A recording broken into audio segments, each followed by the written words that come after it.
Yahdihillahu fala mudhillalah wa may yudlil fala hadiyalah. Wa asyhadu an la ilaha illallah wa asyhadu anna Muhammadan rasulullah. Amma ba'du.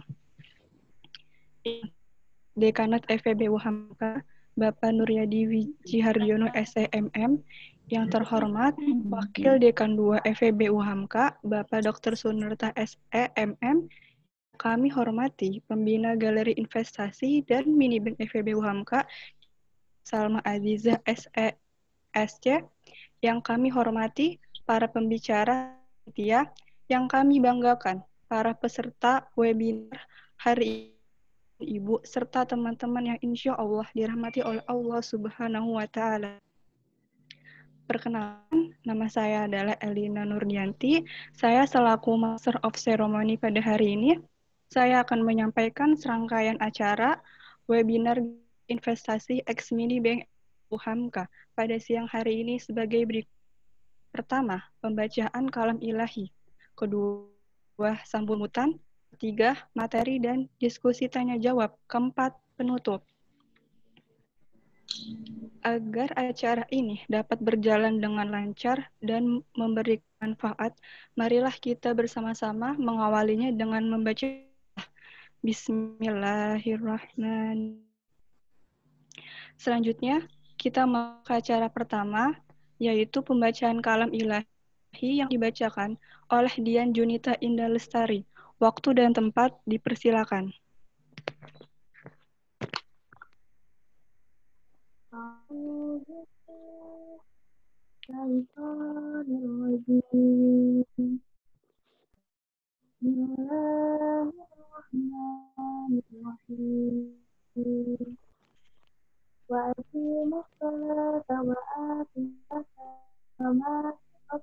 Assalamualaikum.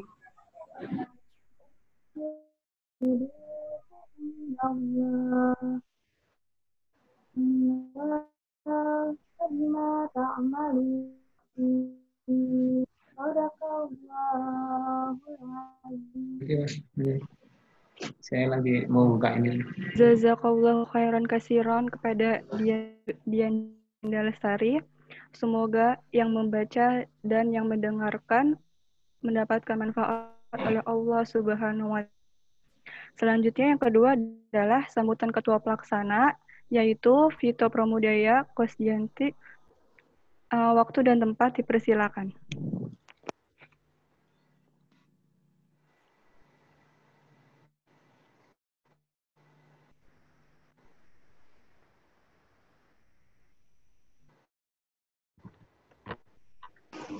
Assalamualaikum. Waalaikumsalam Ya. warahmatullahi wabarakatuh. Assalamualaikum warahmatullahi wabarakatuh. Waalaikumsalam warahmatullahi wabarakatuh. Perkenalkan, nama saya Vito Pramudana selaku Ketua Pelaksana kegiatan webinar ekonomi dan bisnis dia Profesor Dr. Rangga ini. Ya, terima kasih saya kepada tamu pembicara dan juga rekan-rekan hadir pada kegiatan hari ini. Walaupun di masa pandemi ini melaksanakan secara daring, tidak menyurutkan semangat kita untuk terus tetap belajar, terus tetap menguasai ilmu-ilmu baru dan juga mampu beradaptasi dengan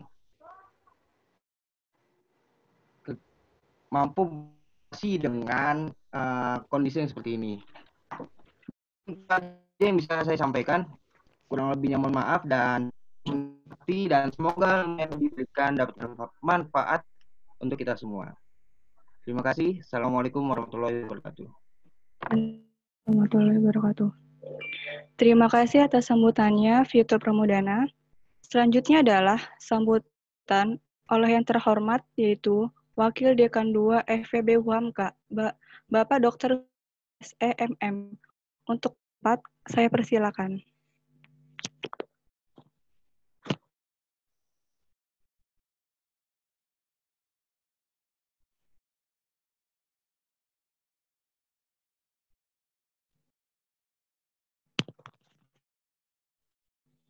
Suaranya kemut.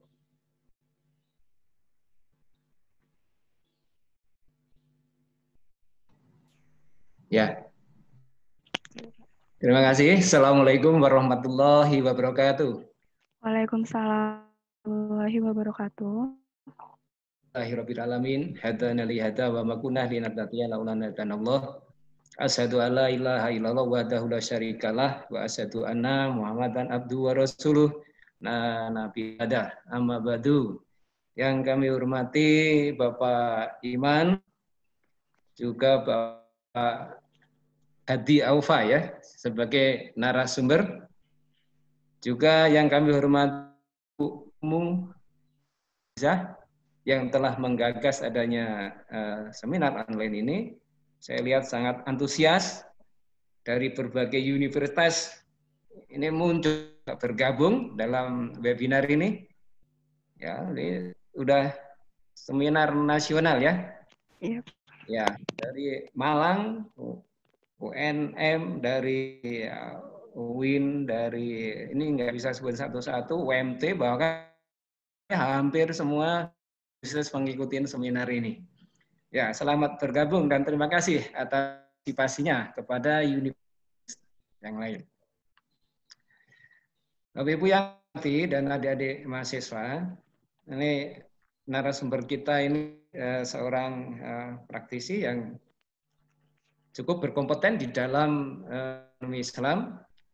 Nah, mudah-mudahan nanti apa yang dipaparkan oleh kedua narasumber ini menjadi suatu edukasi, suatu pencerahan bagi kita dalam keadaan yang kita sekarang ini sedang sakit, terutama Indonesia, juga global ekonomi.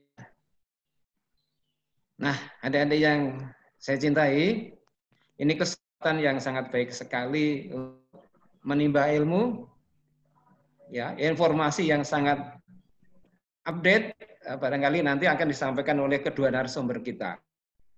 Kita sama-sama kita ketahui bahwa dampak COVID dari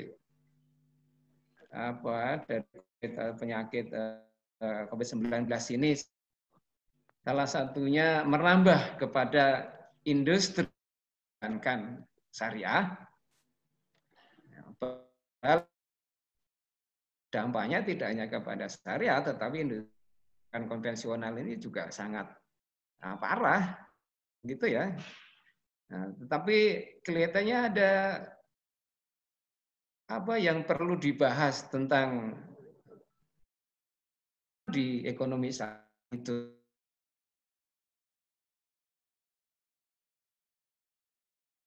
Ada mayoritas Islam dan penduduk kita adalah Islam. Ini kan potensi pasar yang sangat bagus bagi perbankan syariah. Ya. Nah, ini mudah-mudahan bisa memberikan solusi edukasi hingga industri perbankan syariah nanti bisa eksis. Ya, nanti partisipasi dari kaum milenial yang saya harapkan di sini dari beberapa mahasiswa bisa memberikan suatu tanya jawab yang sangat berarti, yang bisa memberikan suatu solusi bagi perbankan syariah. Nah, ini saya yang bawa pola pikir kayak mahasiswa ini sangat cerdas dan bisa memberikan suatu solusi terhadap ekonomi global, terutama di Indonesia, yaitu ekonomi syariah. COVID tidak bisa kita prediksi bagi kaum awal kayak saya, itu entah sampai kapan, tetapi yang perlu dipersiapkan adalah proteksi dalam menghadapi kenyataan yang memang dirasakan oleh para nasabah atau investor yang saat ini sedang mengalami musibah ya, seperti COVID-19 ini. Tentu saja saya yakin ada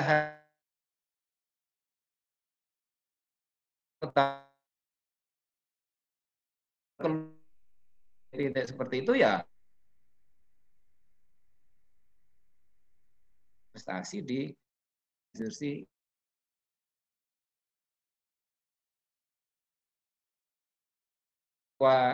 galeri investasi syariah yang memang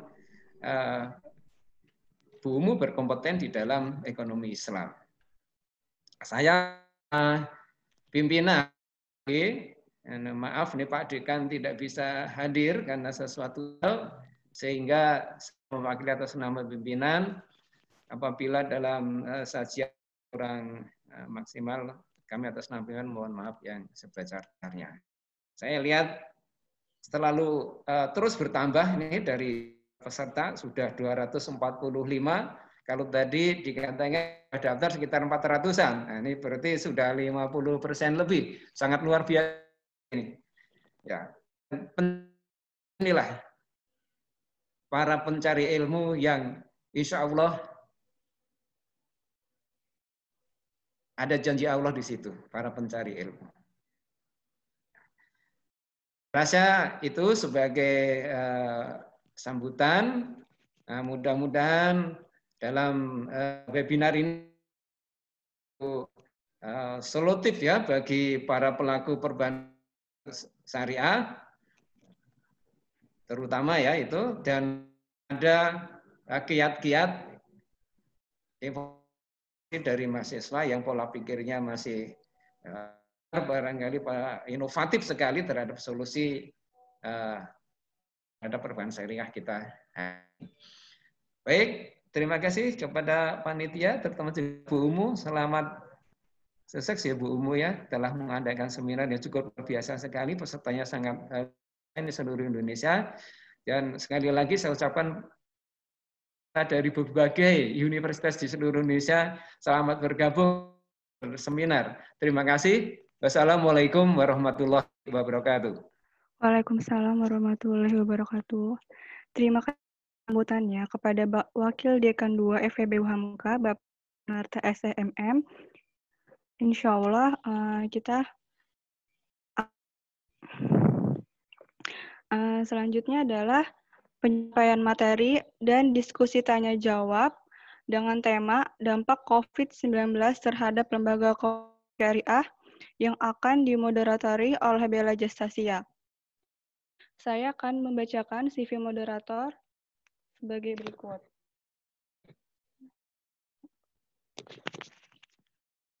Bella Gestasia, nama panggil Atta, Prodi Ekonomi Islam, nomor telepon 01817 4655, email gestasia.atta@gmail.com, location SDN 03 Kuripan Kota Agung, SMPN 01 Kota Agung, SMN 01 Universitas Terbuka, Dia Profesor Dr. Hamka. Moto hidup, terus berproses terus. Experience, Kabit Keilmuan Fal UHAMKA 2019-2020, Departemen Bahasa Pesantren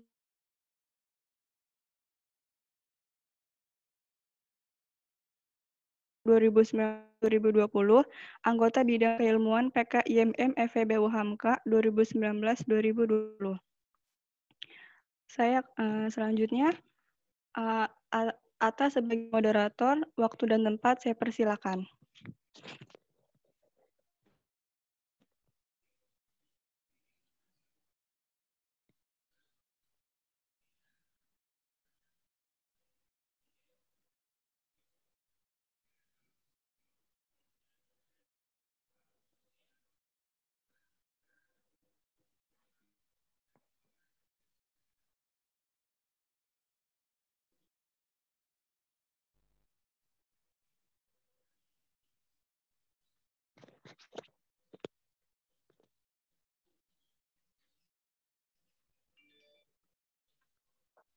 Halo, warahmatullahi wabarakatuh. Assalamualaikum warahmatullahi wabarakatuh.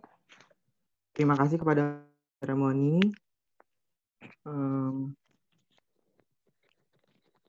Alhamdulillah pada kesempatan kali ini diberi kesempatan untuk memandu acara webinar Galeri Investasi Syariah X Minibank FEB UHAMKA, tema dampak pandemi COVID-19 terhadap lembaga keuangan syariah dalam dana pihak ketiga.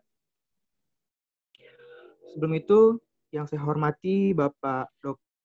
Arta MM selaku Wakil Dekan 2 FMK. Yang kami hormati Ibu Umu Salma Azhar, SMSC, selaku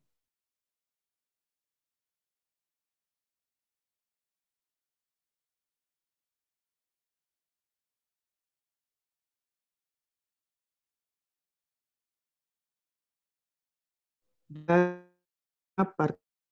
yang telah dalam acara webinar kali ini. Dan tak lupa kepada segenap panitia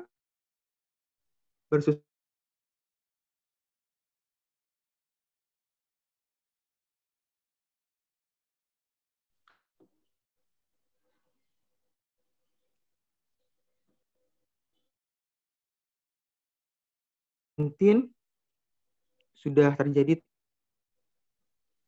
akhir tahun lalu sebuah wabah penyakit yang berdampak di berbagai daerah. Karenanya lembaga keuangan syariah menjadi salah satu impact di sektor perekonomian. Lalu bagaimanakah dengan dana pihak ketiga yang sesungguhnya dana yang besar sangat diandalkan oleh perbankan atau lembaga keuangan syariah lainnya? Nah, untuk meningkatkan tingkat kepercayaan nasabah dan investor, lalu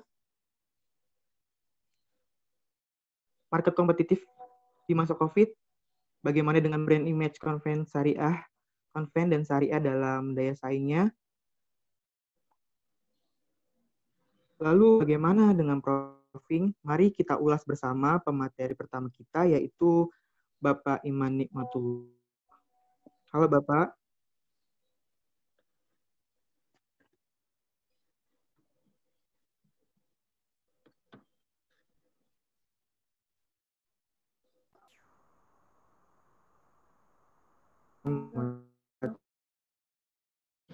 Pemateri pertama kita. Alhamdulillah baik Pak. Ya silakan. Ya. Alhamdulillah pemateri pertama kita Pak Iman sudah join di bersama kita, Islamic Banker dengan pengalaman selama 13 tahun, public trainer dan writer. Kepala Divisi Investasi Langsung, Emas dan lainnya di Science Financing di PT Muhammad Indonesia, Business Director di PT BPRS Harta Insan Karimah, Management Trainer. Beliau mengemban di Universitas Islam Negeri Syarif Hidayatullah Jakarta.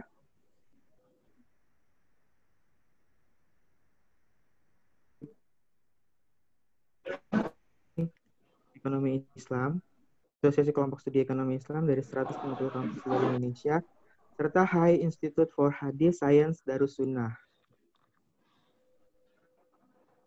Beliau juga merupakan salah satu pengurus pusat di Majelis Pimpinan Pusat Masyarakat Ekonomi Syariah, Komite Bidang Integrasi, Inovasi, Sinergi, dan Keuangan Mikro Syariah, serta bidang pengembangan sumber daya insani di Ikatan Ahli Ekonomi Islam Indonesia. Untuk memperhemat waktu, kepada Bapak Iman, saya persilakan untuk memaparkan materinya. Silakan, Pak. Teman sudah siap ya? Assalamualaikum warahmatullahi wabarakatuh. Waalaikumsalam warahmatullahi wabarakatuh. Semua luar biasa ini. Saya sangat bahagia sekali bisa berkumpul dengan teman-teman mahasiswa, dosen, para peneliti dalam webinar yang diselenggarakan UHAMKA. Apa nama organisasinya? UHAMKA? Kasefala UHAMKA, Pak. Saya di hari Kamis yang cerah ini bahagia sekali berdiskusi dengan teman-teman semua bersama tentang bagaimana industri syariah menghadapi pandemi.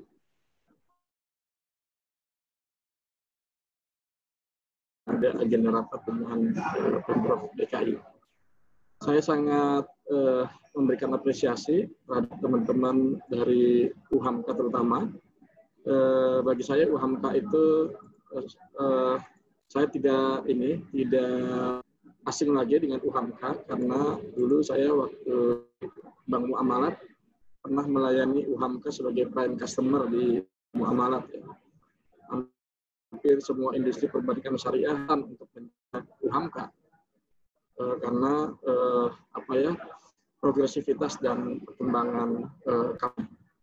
Dan secara umum kami juga sangat appreciate dengan Syarikat Muhammadiyah yang begitu profesional mengelola amal usahanya sehingga semakin membesar dan memberikan kontribusi yang luar biasa ini. Bahkan di beberapa industri kesehatannya, amal usaha Muhammadiyah punya piutang kepada negara terhadap tagihan BPJS-nya. Gitu. Jadi negara utang Muhammadiyah luar biasa yang saya berikan untuk Syarikat Muhammadiyah, wabil khusus pada Tuhan. Baik, paparkan saja karena waktu terbatas gitu ya. Mas Bella mohon izin ya. Sudah muncul belum paparan saya? Sudah, Pak. Sudah, Pak. Sudah ada. Saya di sini hanya sebagai bercerita sebagai di syariah. Saya pernah di Bank Umum, terakhir menjadi kepala divisi vice president di bidang financing untuk enterprise untuk ormas-ormas Islam dan juga syariah gitu ya. Makanya saya di tahun 2017 sampai 2018 sempat melayani gitu ya, nasabah yang berasal dari ormas-ormas Islam, termasuk Muhammadiyah, Nahdlatul Ulama, dan lain-lain. Sempat juga mengurus sektor mikro. Saya mengurus di BPRS dulu, sempat menjadi direktur bisnis di BPR Syariah. Ininya sangat mikro sekali target. Jadi saya memberikan sebuah cerita pengalaman. Ternyata semakin ke bawah kita ya, memasuki lembaga keuangan, semakin ke bawah itu semakin impact terhadap pandemi corona ini. Memang tantangan tersendiri di lembaga keuangan, terutama mereka yang banyak membiayai sektor-sektor UMKM dan sektor-sektor bisnis yang memiliki natural bisnisnya terimpact dengan corona ini. Misalnya kemudian perdagangan, industri, apalagi ya. Perlu ada strategi yang cukup untuk bisa keluar pandemi. Saya ingin menyampaikan beberapa prediksi gitu ya, dampak ekonomi terhadap ekonomi global seperti yang pernah dipaparkan oleh Pak Anggit Abimanyu, bahwa beberapa ahli ekonomi gitu ya, berpendapat recovery akibat pandemi ini secara global itu ada beberapa skenario pemulihan ekonomi secara global. Ada yang skenarionya seperti itu. Korupsi itu di tahun 2019 ke tahun 2020 turun, tapi begitu di tahun yang sama bisa langsung. Itu skenario yang baik, jadi agak lama. Cepat gitu. Begitu 2019 kan posisi lagi di atas, kemudian begitu 2020 jeblok, di tahun yang sama langsung balik. Dan itu hanya 20% dari para pakar ekonomi dunia, ya, setelah disurvei 165 ekonomis, hanya 20% yang memiliki ekspektasi seperti itu. Ada yang berpendapat bahwa ekonomi dunia akan baik itu di tahun 2021. Artinya di 2020 turun, kemudian agak lama, agak melandai, 2020 akhir membaik, 2021 udah mulai baik lagi. Itu kayak naik checklist gitu bentuknya. Itu hanya 15% dari para pakar ekonomi. Tapi ada juga yang berpendapat seperti huruf W, gitu, W. Jadi turun, begitu naik lagi. Tapi kemudian ada gelombang berikutnya gitu karena pandemi ini. Karena ada beberapa faktor yang tersimpan, nggak langsung muncul, tersembunyi gitu. Dia turun lagi. Jadi ada naik turun gitu. Tapi itu hanya 5% dari yang disurvei oleh kemudian ada juga yang berpendapat seperti huruf L, agak lama, 2020 turun, recovery-nya lama. Bisa sampai 3 tahun recovery-nya. Tapi ternyata 56% dari 165 responden para pakar ekonomi dunia lebih banyak berpendapat penyehatan recovery global itu seperti huruf U, gitu. Di mana tahun 2020 turun, 2021 juga masih di bawah, baru 2022 mulai membaik. Jadi butuh 2 tahun masa depannya. Ya, kita memberikan pertolongan buat kita semua sehingga dampak dari pandemi ini tidak terlalu panjang, sehingga para pelaku UMKM, pelaku industri gitu ya, mereka yang sedang gigih untuk mencari nafkah kembali membaik gitu, sehingga kondisi ekonomi juga semakin mengalami perbaikan. Ini ternyata lebih banyak berpendapat seperti bentuk huruf U yang butuh recovery selama 2 tahun sehingga di tahun 2021 kembali. Menarik juga yang disampaikan oleh Bisnis Indonesia ya. Ternyata memang gara-gara pandemi ini utang negara kita bertambah cukup besar ya. Terakhir negara kita menerbitkan global bond cukup besar sekali. Dan kebutuhan pembayaran utang kita di 2020 itu sampai 1,6 triliun. Naik 905 triliun. Di pemerintah pusat, bahkan di beberapa pemerintah daerah pun terjadi situasi yang defisit ya. Pemerintahnya, tapi baca sendiri ya, pemerintah daerah yang hampir semua potensi pendapatan asli daerahnya terkoreksi karena COVID ini.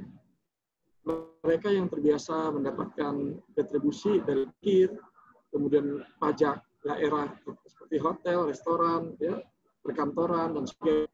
Di COVID 3 bulan ini mereka tidak mendapatkan.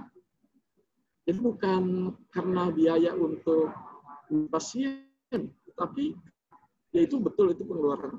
Ternyata setelah kami berdiskusi orang di pemerintahan daerah, lebih banyak karena potensi pendapatan yang dianggarkan dalam APBD tidak terrealisasi.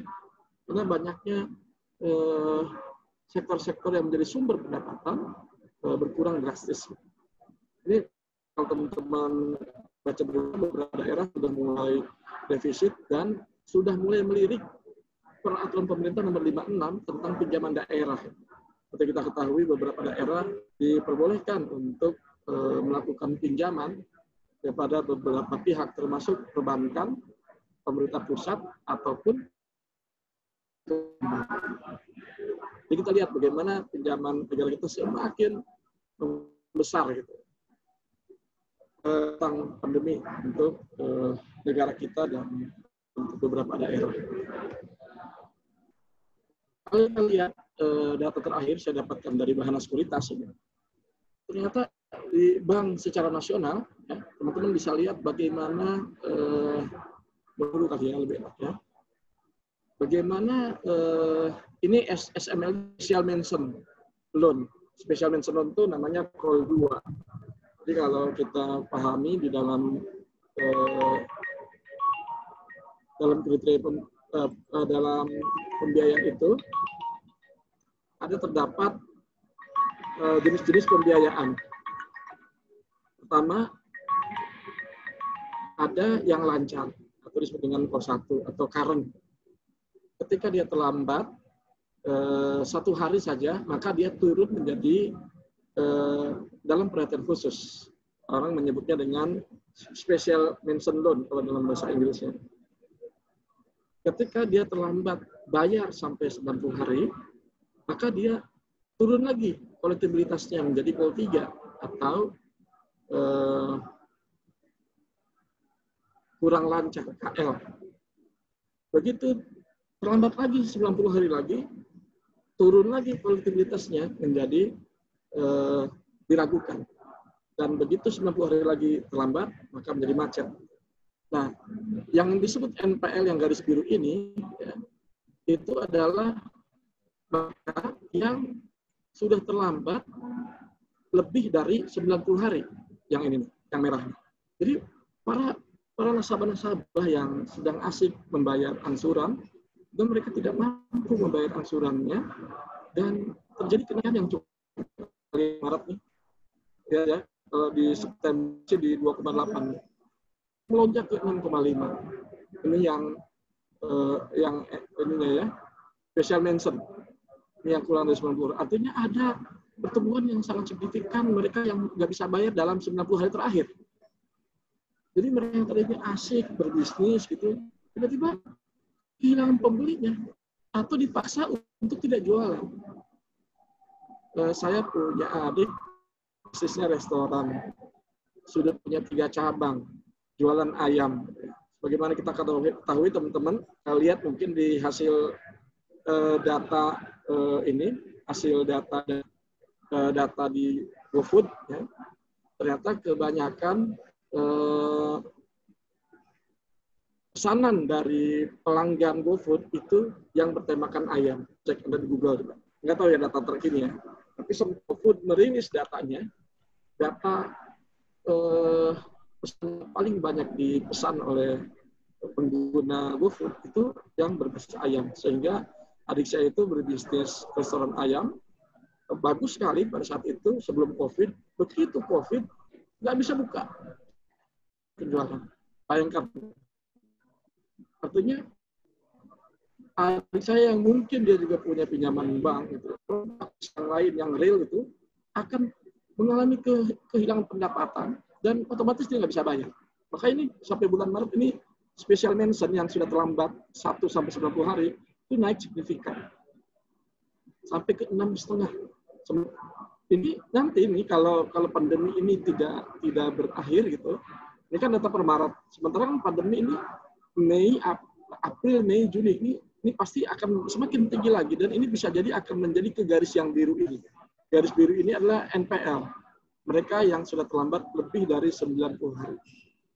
Ini yang akan betul-betul terlambat.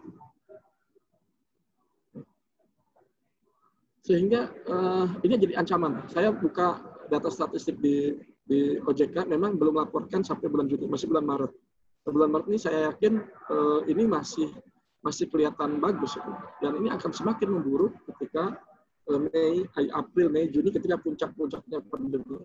Kalau Maret kan baru mulai, kita baru PSBB itu kalau nggak salah di pertengahan Maret. Kemudian kalau kita cek bagaimana industri di perbankan ya, di mana saja, ini data dari Bahana juga. Coba kita lihat kebanyakan di segmen yang mananya, ada kebanyakan di perdagangan. Kemudian ada juga yang hitam ini di industri pengolahan gitu. Kemudian ada di pertambangan. Nanti ini akan kita lihat ya, bagaimana di pandemi ini ada beberapa segmen industri yang kemudian direstrukturisasi. Apa maknanya direstrukturisasi itu? Diberikan keringanan, bisa perpanjang, dipanjang, jadinya nyicilnya 1 juta, karena dipanjangin jadi 10 tahun bisa jadi 500.000 doang. Itu yang disebut dengan kurang jelas, Pak. Kurang jelas ya? Suaranya kurang jelas, agak layik. Dari awal. Halo? Ada suara layback itu, Pak, suara dari sana. Sudah cukup? Kurang jelas, iya. Masih kurang jelas? Oke, Pak. Sudah, Pak. Sudah, Pak. Dari mana nih? Nah, coba lihat ya. Di Bank Mandiri, kalau kita lihat, kenapa saya ngambil Bank Mandiri ini? Karena ini adalah bank terbesar di Indonesia. Kita lihat mana yang paling banyak di Mandiri, karena memang dia bisnis korporat juga besar, 40% ya, dari 99 triliun pembiayaannya, coba bayangkan tuh, 40%, sekitar 40 triliunan juga nih, 36 triliun, 40-an triliun, ini disekurisasi. Artinya nasabah sudah mulai mengalami kemampuan penurunan pembayaran. Ini cukup signifikan.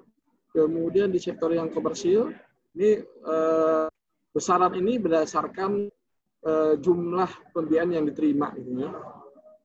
Kemudian kalau komersil juga cukup besar, tapi yang memang ini terbesar korporat karena memang Mandiri banyak juga membiayai di sektor korporasi. Kita di SME juga banyak yang restrukturisasi, artinya ada 99 triliun biayaan yang mesti dilakukan restrukturisasi, artinya ada 99 triliun pembiayaan yang hampir bermasalah karena penurunan kemampuan bayarnya. Kalau segera diperbaiki ini, maka akan NPL tadi, pembiayaan yang berisiko dan bermasalah. Kemudian cek kembali di NPL per level, ya, NPL per pembiayaan bermasalah ya, non performing loan. Kita lihat segmen masing-masingnya. Di 2000 ada industri pengolahan ini mengalami ini jelas tutup ini. Kemudian ada 3,7%-nya perdagangan. Kita lihat yang merah ini, estate juga mengalami penurunan, artinya banyak NPL nih. Jadi kita lihat ini juga agak mengkhawatirkan ini, dan dia jadi lebih tinggi daripada tahun sebelumnya. Jadi mulai ada tanda-tanda di Maret ini, mulai warning bahwa secara faktual pun gitu, banyak pelaku-pelaku usaha, hampir semua segmen ini NPL-nya mengalami peningkatan. Ya. Yang real estate tadinya 2,3 menjadi 2,7, 3,6 jadi 3,8, hampir semua meningkat. Yang turun itu yang agriculture.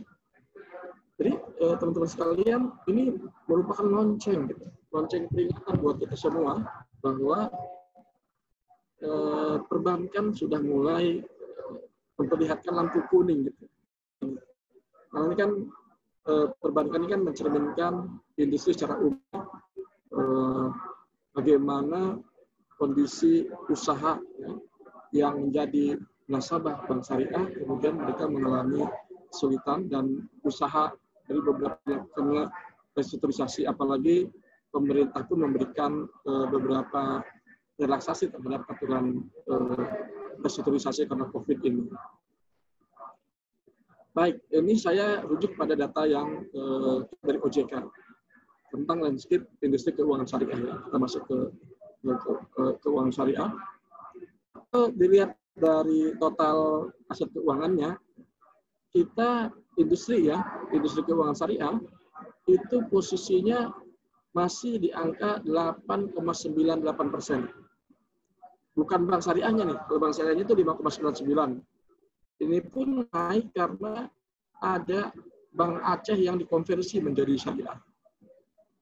Kemudian kalau kita lihat IKNB 4,34% pas pasarnya.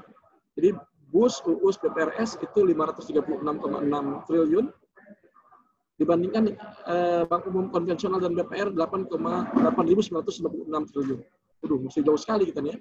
Masih hampir 6%-nya lah dari total industri. Sementara industri keuangan non-bank yang kita baru 108,25 triliun, sementara asuransi dan lembaga keuangan non-bank itu 2.493 triliun, baru 4,34%. Pasar modal syariah ini luar biasa nih tumbuhnya nih. Sekarang pasar modal syariah melampaui perbankan syariah. Pasar modal syariah itu di negara ya, SBSN ya, Surat Berharga Syariah Negara, SASI, reksadana syariah itu sudah 852,5 triliun. Sementara yang non syariah, SBN, obligasi korporasi, reksadana itu 5.221,19 triliun, 16,33%. Pasar modal syariah justru yang market share-nya lebih tinggi dan bahkan menyalip dari market share perbankan syariah. Kalau ditotalkan, itu total share keuangan syariah nasional baru 8,98%. Coba lihat pertumbuhan asetnya. Di 2019, 538,32. Di Maret 2020, 536,6. Ada sedikit penurunan. Ini juga early warning nih. Meskipun perlu di-disclaimer bahwa Maret 2020 ini belum mencerminkan dampak COVID. Kita harus menunggu statistik perbankan syariah di bulan Juni. Nah, itu baru tuh ada potretnya tuh. Kebaca tuh, karena nanti kita buka delta antara Maret ke Juni. Nah, itu baru tuh benar-benar dampak pandemi. Kalau Maret ini baru mulai deh. Baru mulai beberapa minggu lah kita setelah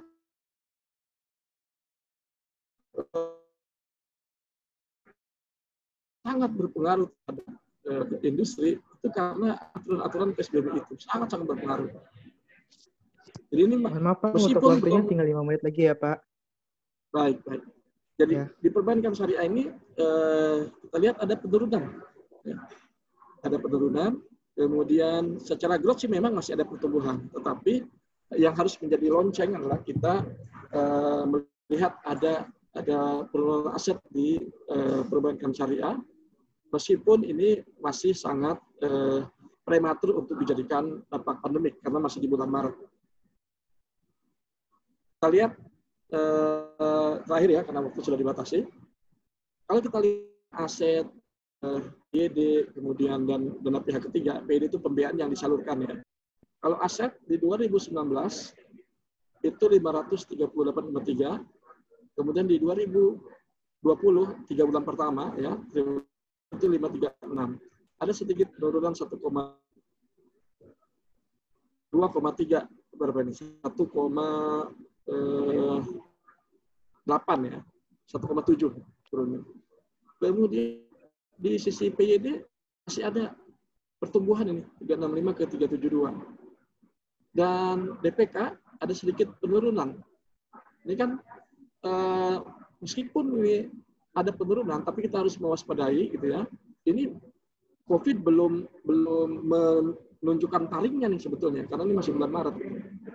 Saya khawatir ini di bulan Juni ini nanti kita bisa mengakses sama-sama data dari OJK, ya, meyakini ini akan terjadi penurunan signifikan di sisi dana pihak ketiga. Mudah-mudahan OJK segera mendengar, kita bisa dapetin data faktualnya. Namun kita akan lihat ya bagaimana kebijakan beberapa bank syariah. Kalau kita lihat nih, mereka sudah mulai warning, mulai memberikan untuk tidak lagi menyalurkan pembiayaan kecuali kepada sektor yang masih dianggap aman. Misalnya KPR ya, KPR itu sudah mulai beberapa bank sudah mulai nasabah-nasabah yang berasal dari perusahaan swasta, karena mereka khawatir perusahaan swastanya turun lalu berimpact pada gaji, jadi PHK gitu. Mereka lebih mengutamakan PNS dan BUMN. Terus UMKM sudah mulai di stop, gitu. Beberapa posisi juga di stop kecuali nasabah yang lama. Angka di bank syariah. Kemudian kemarin saya diskusi dengan dua industri ya, BPRS dan BMT, juga sama. Mereka melakukan beberapa langkah stop ekspansi di UMKM. Ini yang paling terlihat karena khawatir NPF semakin naik. Mereka selektif. Saya kemarin ke salah satu BPRS, mereka tetap ekspansi tetapi pada traffic income seperti PNS misalnya. Juga mereka stop sementara kepada sektor yang karyawan swasta.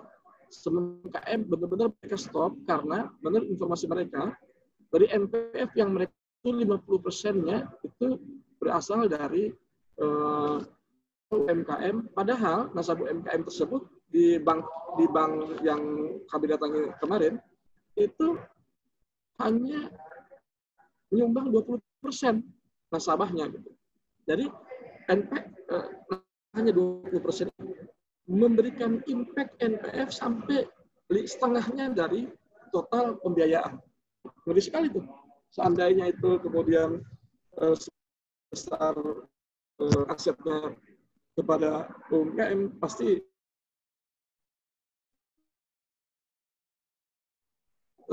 yang ketiga, selain menyetop setelah mereka melakukan restrukturisasi tentu, dan baik biaya yang punya ini mereka pangkas, kemudian gathering mereka pangkas, beberapa perjalanan dinas sudah mereka pangkas, banyak dipangkas untuk menjaga tingkat kemampuan supaya target laba masih bisa terjaga. Dan strategi yang dilakukan oleh beberapa pihak juga, mereka memaintain nasabah-nasabah yang korporasi, terutama nasabah yang funding, deposan yang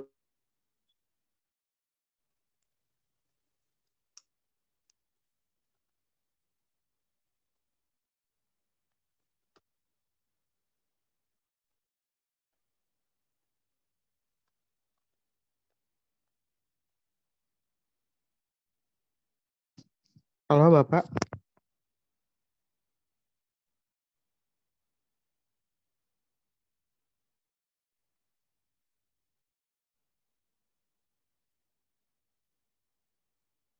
Halo.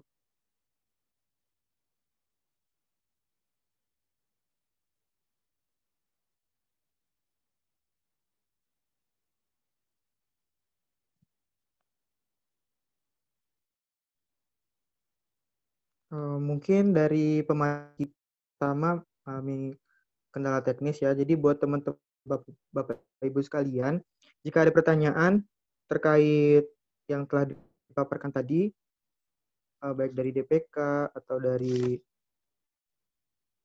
NPF, FDR atau CAR-nya yang utang-utang pandemi di tahun ini bisa ditanyakan di ruang chat. Terima kasih.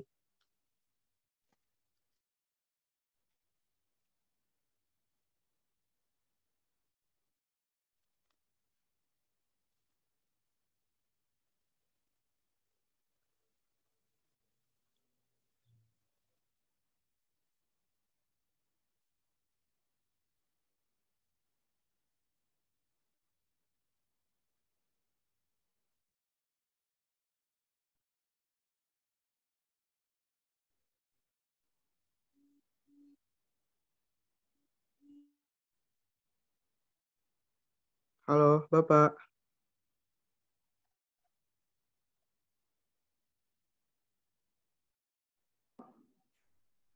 ya sudah bisa. Bapak. Unmute karena dikendalikan oleh Okay. Itu mungkin tadi paparan yang bisa saya sampaikan. Memang agak terlalu dini untuk menyampaikan pandemik di bulan menggunakan laporan bulan Maret. Namun beberapa sinyal impact tersebut sudah kali penurunan aset yang memang sedikit di bulan, ada penurunan DPK di bulan Maret 2020 dan utama data update yang nanti akan dirilis oleh OJK di bulan Juni, itulah yang cerminan pandemik karena PSBB sudah dimulai, kemudian masyarakat juga sudah semakin paham, sudah semakin ngeri dengan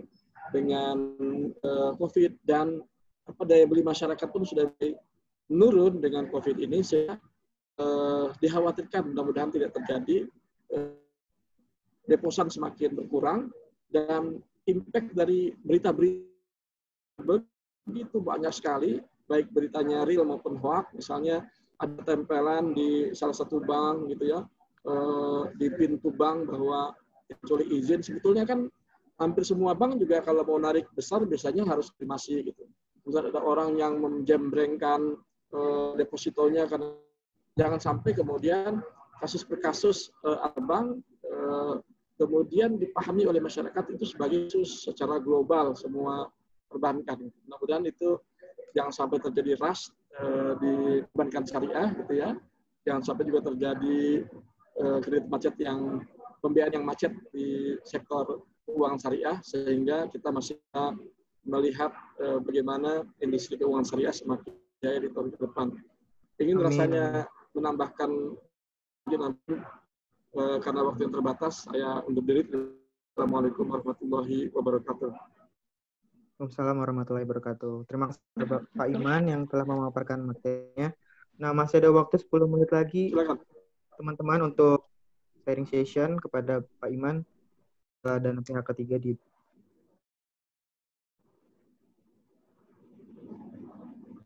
format pertanyaan. Kalian teman-teman bisa chat di room chat dengan format nama, asal institusi, dan pertanyaannya.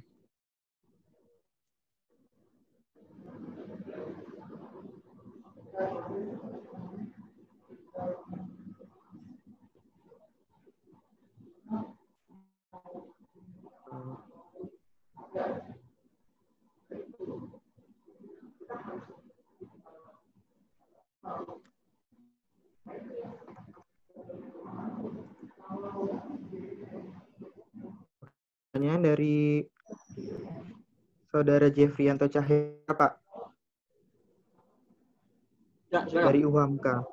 Dari UHAMKA, bagaimana solusi yang tepat untuk perbankan syariah atau Baitul Mal yang tidak begitu besar bentuk badannya untuk mempertahankan modalnya jangka panjang pandemi COVID-19 ini? Terima kasih sebelumnya dan mohon maaf. Terima kasih atas pertanyaannya. Sumber dana bank ada beberapa ya. Ada yang dana pihak ketiga. Deposito. Para produk ini pun segmennya juga macam-macam. Ada yang trade, ada yang ke lembaga pemerintahan. Sebaiknya di masa COVID ini memang lembaga-lembaga keuangan syariah sumber-sumber dana jangka panjang. Misalnya Bank Syariah menerbitkan sukuk gitu ya, sukuk syariah sehingga dananya bisa jangka panjang dan bisa dikelola dengan lebih flow-nya. Karena sebagaimana yang kita ketahui, terbesar bagi perbankan baik konven maupun syariah adalah mismatch cash flow, di mana flow mereka memberikan pembiayaan kepada nasabahnya jangka waktunya 10-20 tahun misalnya di KPR ya. Tapi mereka menghimpun dana dari masyarakat, tabungan, deposito maupun giro, itu kan jangka pendek semua itu. Sepanjang-panjangnya deposito kan cuma setahun, itu pun bisa diberi sewaktu-waktu. Sehingga perlu untuk mengamankan dana jangka panjang, mereka menerbitkan instrumen pendanaan yang lainnya, pembiayaan yang diterima, atau dana pihak kedua, atau kan sukuk. Sukuk itu obligasi syariah yang jangka waktunya bisa sampai 5 tahun, sehingga mereka bisa punya sumber dana jangka panjang. Itu pertama. Atau mereka melakukan apa yang disebut dengan EBA syariah, efek beragun aset syariah. Mereka kemudian membuat instrumen investasi, lalu dibungkus efek beragun aset surat partisipasi, lalu mereka mendapatkan dana dari sehingga dananya bisa jangka panjang. Atau bagi BM atau BPRS, ya, mereka bisa kerjasama dengan beberapa bank syariah dalam bentuk pembiayaan. Karena kalau deposito, sekali lagi, tabungan maupun deposito bagi BPRS maupun Baitul Mal, itu sumber dana yang jangka pendek yang waktu nasabah itu bisa narik kapanpun. Nggak boleh itu. Tabungan, narik, kemudian ini lagi COVID, kami butuh likuiditas, nggak bisa. Harus saat itu juga bisa dicairkan. Sehingga mestinya BMT, Baitul Mal, mencari sumber-sumber dana jangka panjang dengan kerjasama. Kalau bisa kerjasama dengan bank syariah, minta pembiayaan bisa sampai 5-7 tahun gitu. Jaminannya adalah sistem tidak ada. Jadi harus diversifikasi sumber. Kemudian yang kedua, pertanyaan kedua ya, menit lagi ya. Ya, Pak. Bagaimana strategi atau penanganan bank syariah apabila atau pembiayaan bermasalah signifikan? Pertama yang harus dilakukan adalah yang sudah terlanjur bermasalah, lakukan penyelamatan dulu. Caranya restrukturisasi, mumpung pemerintah dan OJK memberikan beberapa kelonggaran untuk restrukturisasi. Satu, lakukan restrukturisasi dulu. Karena kalau nggak direstrukturisasi, pertama nasabah akan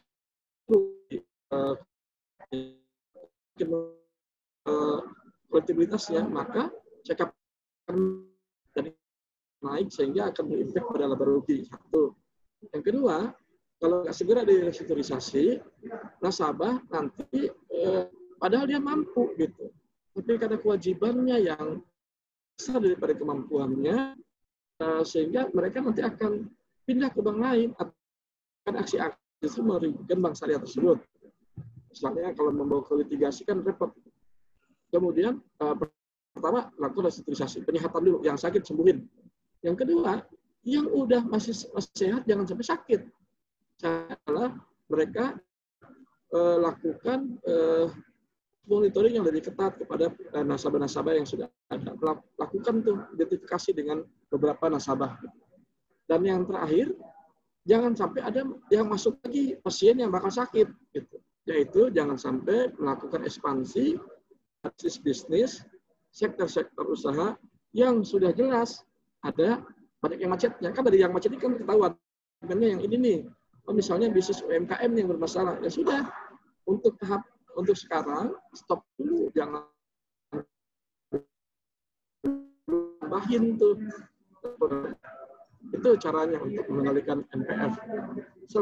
Tetap ekspansi, ada yang benar-benar aman. Gitu. Mohon dimaklumi nih teman-teman ya, kalau banyak bank syariah yang kemudian banyak nolak-nolakin nasabah. Gitu. Ini dapat info nih ya, bank syariah mulai nggak mau ngasih KPR ke nasabah kecuali dulu pada PNS sama tukang sepeda. Katanya tukang sepeda ini lagi pada cair nih, lagi pada sukses nih, duitnya lagi banyak, banyak orang banyak yang pengen beli. Jadi 3 hal itu, restrukturisasi dan monitoring jalan dan jagain jangan sampai ada tambahan berpotensi masalah. Mengendalikan NPF. Ya, Pak. Ada pertanyaan lagi, Pak? Ya, yang mana nih? Ada 2 nih, yang satu saham tadinya. Yang terakhir aja ya, langkah apa saja yang harus dilakukan nasabah agar tidak salah langkah bila pembayaran meningkat drastis. Oke. Baik, Pak. Intinya perbankan atau BMT harus bisa memiliki standar nasabahnya, kuasai, fokus pada bisnis yang mereka kuasai. BRI jago di pembiayaan UMKM-nya. Begitu ditiru oleh Bank Mega, begitu ditiru oleh Danamon, hancur karena bukan ahlinya gitu. Ternyata yang jago di UMKM itu ya BRI. Ada beberapa bank syariah, BPR syariah yang jago di PNS.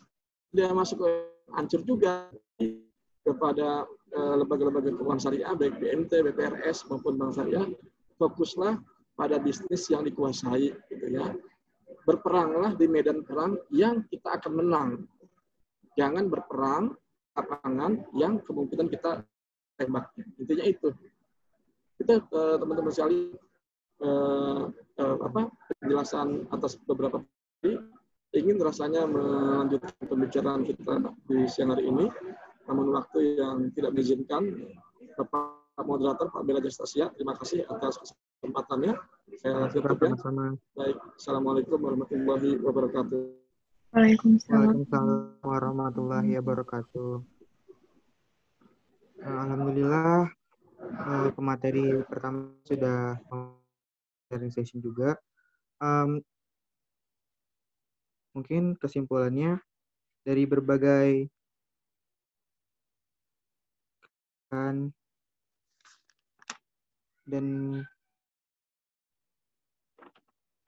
yang ada, harusnya kita maksudnya sebagai lembaga keuangan itu harus berperan sebagai apa yang sudah sebagai prioritasnya kayak tadi BR yang pada UMKM, dan jangan hal-hal yang sebagai followers gitu. Saya sebagai moderator mohon maaf atas segala kesalahan. Sekali lagi saya ucapkan terima kasih kepada Pak Iman yang telah memaparkan materinya sangat luar biasa sekali. Semoga dengan webinar kali ini kita dapat menambah wawasan terkait lembaga keuangan syariah ini. Nah, untuk selanjutnya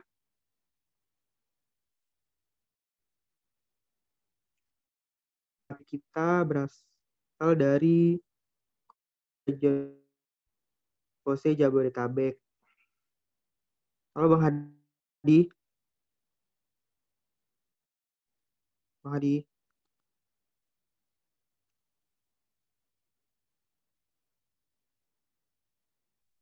Halo, cek. Iya, halo. Kedengaran? Oke. Alhamdulillah. Iya, Bang. Jelas ya? Jelas, Kak. Ya. Alhamdulillah pemateri kedua kita sudah hadir bersama kita. Saya ingin membacakan profil dari Bang Hadi Aupa. Beliau adalah student of Syariah Economics di Fakultas of Economy and Business Uin Syarif Jakarta, dan student of Natural Sciences program Pancasila Boarding School Bengkulu. Dan sharing experience beliau sangat banyak sekali ya teman-teman, dari tahun 2017 sampai tahun 2018 sebagai speakers of outstanding student talk show di Bengkulu, speakers of scholarship seminar of Karya Salimba 4 Jakarta, dan pernah menjadi Master of Ceremony of Working Paper Forum, Seminar for Pilar MPR RI, dan Akademi for Ministry of Communication, dan berbagai acara yang lainnya. Seminar dan training yang pernah diikuti tahun 2017 sampai tahun 2019 itu adalah National Seminar of Sukuk and Syariah Instrumentis Jakarta, Workshop Writing and Publishing by Scopus in Jakarta, 56 Indonesia Syariah Festival in Surabaya, National Youth Seminar, International Conference on Islamic Finance, Economic and Business di Jakarta, dan international seminar lainnya. Pencapaian yang pernah beliau raih selama tahun 2016 sampai dengan 2019. Tahun 2016, Award of Outstanding Student in Pancasila High School, being overall champion for 3 years. Dan kembali lagi tahun 2016, being overall champion for 5 years. Tahun 2018, intern of Administration Finance Staff in Institute of Faculty of Economic and Business UIN Jakarta. Intern of Administration Staff in PT Kayu Manis Kerinci. Dan masih tahun 2018, beliau meraih second champion of Islamic Economic Olympiad on Temu Ilmiah Regional Jabodetabek. Dan tahun kemarin beliau meraih the third champion of Islamic Debate Competition on Temu Ilmiah Regional Jabodetabek. Dan untuk pencapaian tahun 2014 sampai dengan 2015, teman-teman bisa baca sendiri. Sangat luar biasa sekali pemateri kita. Organization experience tahun 2014 sampai dengan tahun 2020, beliau sudah aktif di Staff Resource Development Department of Lingkar Studi Ekonomi Syariah, dan sekarang organization experience sebagai koordinator regional Pose Jabodetabek. Itulah profil dari pemateri kedua kita, Bang Hadi Aupa. Kepadanya dipersilahkan.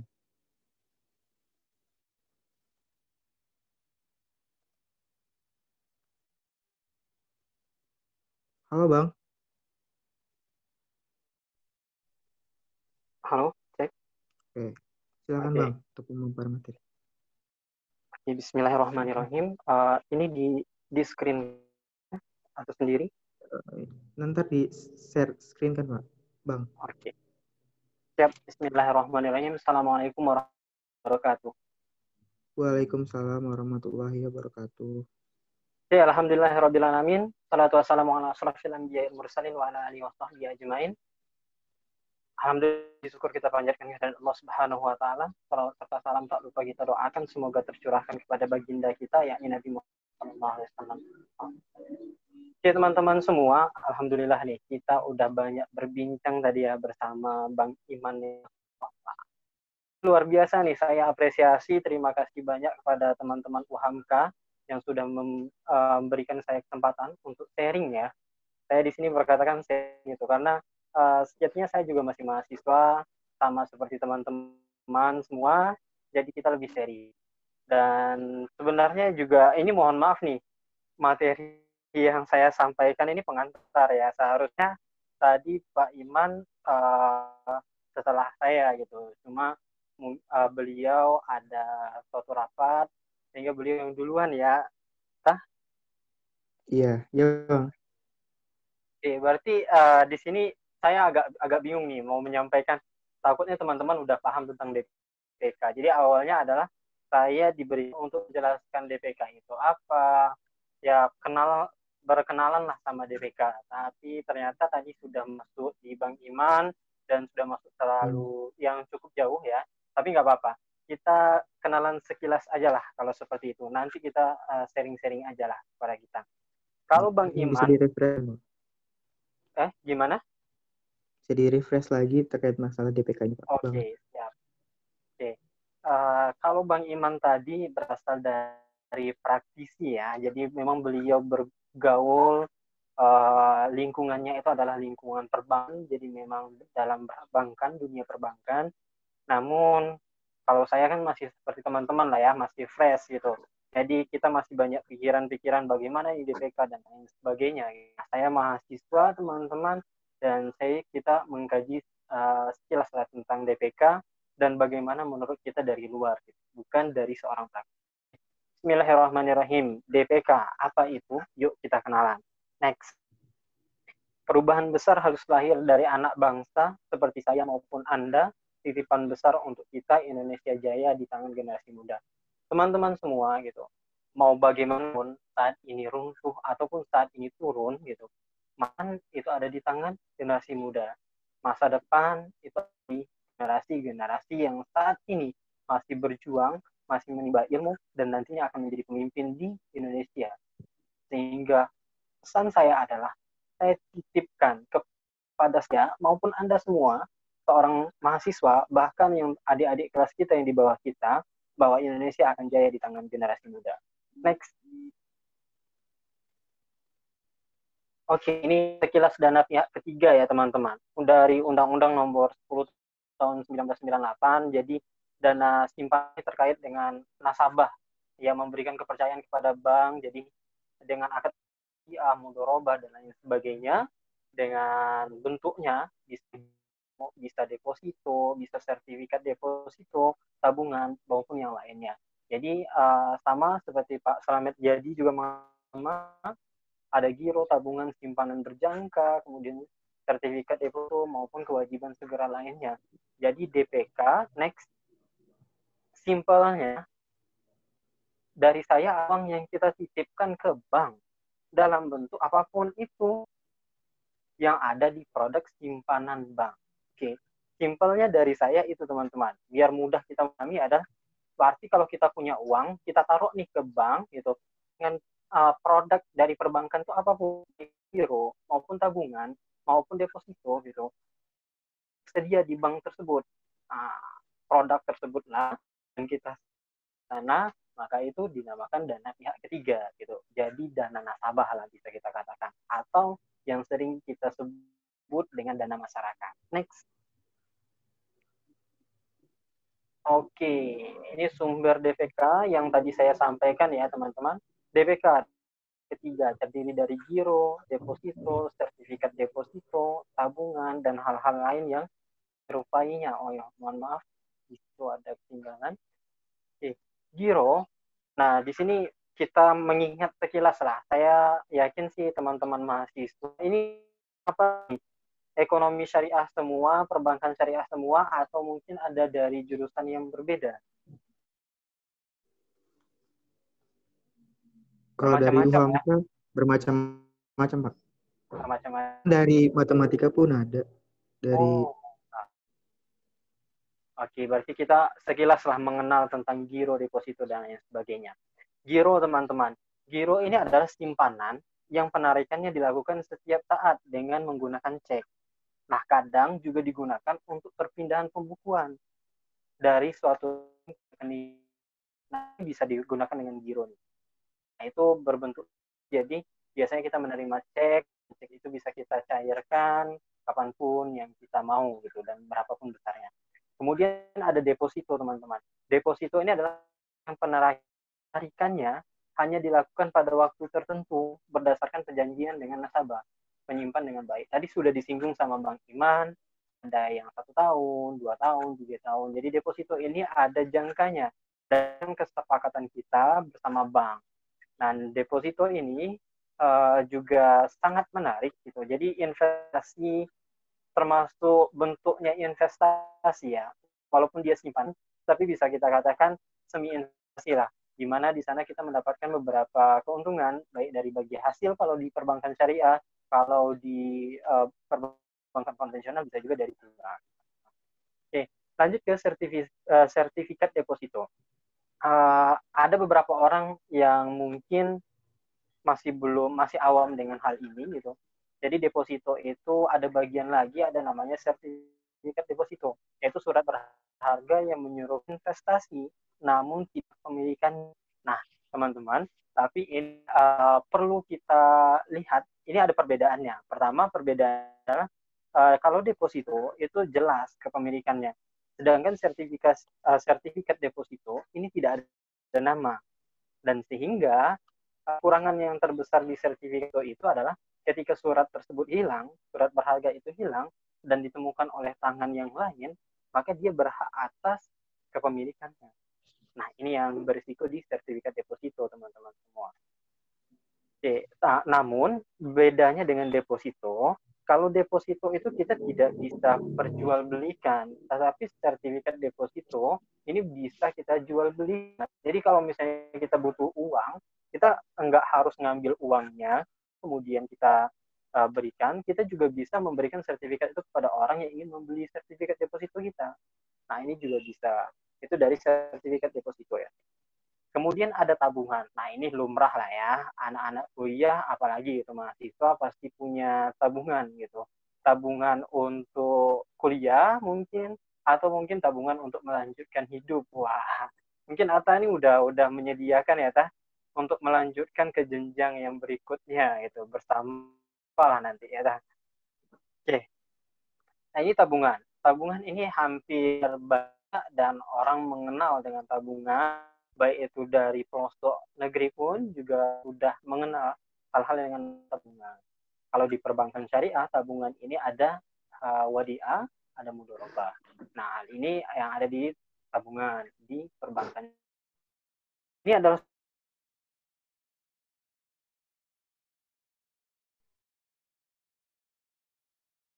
tidak mungkin produk gitu. Himpun dari dana nasabah sumber DPK ini gitu. Nah, sejatinya yang biasanya poinnya adalah dari 4 hal ini gitu. Giro, deposito, sertifikat deposito, dan tabungan. Oke. Saya kira cukup jelas ya. Jadi DPK itu jangan dana pihak ketiga kepanjangannya ya. Kalau teman-teman mungkin lupa, itu kita ingat. Oke, next. Oke, sebenarnya saya tidak banyak membuat PPT ya teman-teman, karena saya kira tadi saya hanya menyampaikan sedikit dan nanti akan dijelaskan oleh panjang lebar Bang Iman Nikmatullah, karena memang beliau sebagai pakar di perbankan gitu. Nah, namun ya nanti kita menyelesaikan hal ini, nanti kita coba diskusi deh. Dana pihak ketiga atau DPK. Nah, ini sudah dibahas sama Bang Iman tadi ya teman-teman. Sebenarnya berpengaruh nggak COVID ini terhadap dana pihak ketiga? Wah, kalau kita melihat dari beberapa penelitian, yang paling signifikan mempengaruhi dana pihak ketiga, yaitu adalah pendapatan, teman-teman. Pendapatan per orang, pendapatan per kapita. Gitu. hal ini pendapatan masyarakat yang kita dapatkan itu faktor yang sangat mempengaruhi dari tingkat perkembangan pertumbuhan dari dana pihak ketiga. Gitu. Lalu bagaimana dengan COVID? Nah, apakah COVID ini mengganggu dari jika COVID mengganggu pendapatan? Tentunya akan mengganggu dana pihak ketiga. Oke, di sini. Jadi beberapa penelitian jurnal teman-teman coba cari gitu.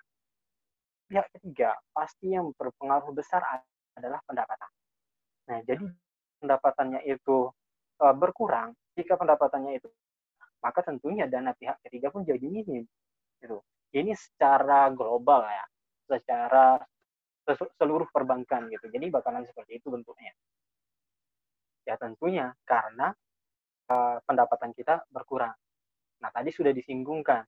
Apabila sektor real gitu, sektor real itu akan terkena dampak, sektor-sektor masyarakat terkena dampak, maka otomatis pendapatan dari seseorang, pendapatan dari pendapatan dari perusahaan itu bakal menurun.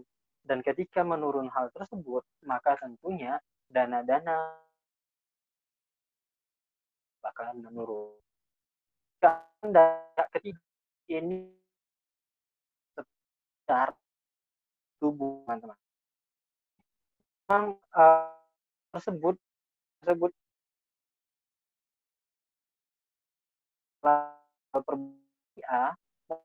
besarnya adalah dana pihak ketiga gitu. Nah, di sini yang bisa kenapa orang menggencarkan, kenapa perbankan funding dana, kemudian mencari nasabah, harus marketingnya bagus dan lain sebagainya, karena memang dana ketiga itu yang sangat besar perbankan. Sehingga tentu diangkat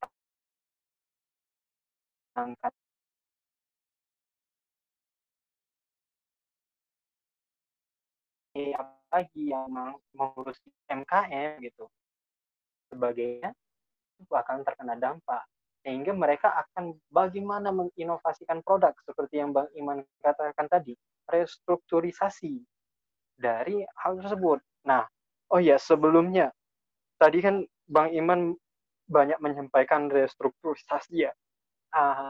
Saya ingin bertanya, apakah teman-teman sudah setidaknya mengetahui itu restrukturisasi itu bagaimana gitu? Kira-kira dari teman-teman semua.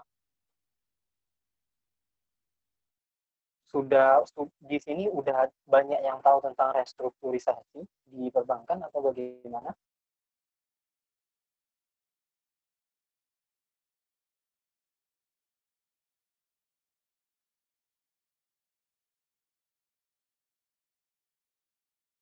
Mungkin ya untuk restrukturisasi boleh sih dijawab di chat nggak apa-apa.